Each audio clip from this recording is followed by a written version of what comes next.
પાટણમાં હવે બાળ તસ્કરીના ગુનામાં સુરેશ ઠાકોરની અટકાયત કરવામાં આવી છે।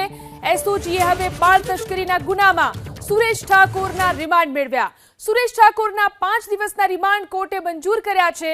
પોલીસે કોર્ટમાં આરોપીના 10 દિવસના રિમાન્ડની માંગ કરી હતી। પોલીસ બાળક ક્યાંથી આવ્યું અને હાલ ક્યાં છે તે દિશામાં તપાસ કરશે।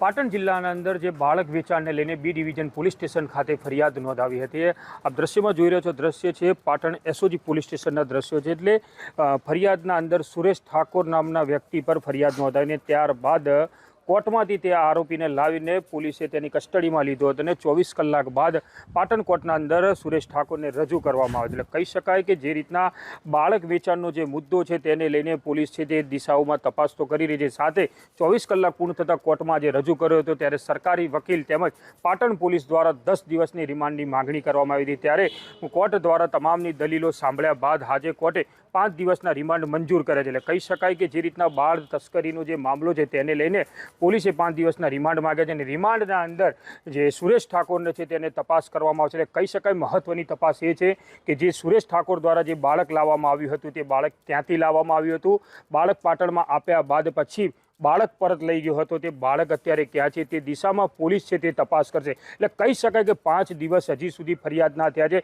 પોલીસને જે કડીઓ મળવી જોઈએ, જે બાળક ક્યાંથી આવ્યું છે, બાળક ક્યાં ગયું છે, તેની પોલીસની ક્યાંક ઢીલાસ પણ દેખાઈ રહી છે। એટલે કહી શકાય કે પોલીસ પર અનેક સવાલો ઊભા થઈ રહ્યા છે, કેમ કે સુરેશ ઠાકોર અત્યાર સુધી પોલીસની કસ્ટડીમાં છે, પોલીસને હજી સુધી એક પણ કડી હાથમાં આવી નહીં। એટલે કહી શકાય કે બાળક હાલ જીવિત છે કે મૃત્યુ છે તેની પણ મોટા સવાલો ઊભા થઈ રહ્યા છે। હાલ તો પોલીસ છે સુરેશ ઠાકોરને રિમાન્ડ દરમિયાન બાળક ક્યાં છે ને બાળક કઈ જગ્યાથી લાવવામાં આવ્યું છે તે દિશામાં તપાસ કરશે। એજાજ મંસૂરી, એબીપી અસ્મિતા, પાટણ।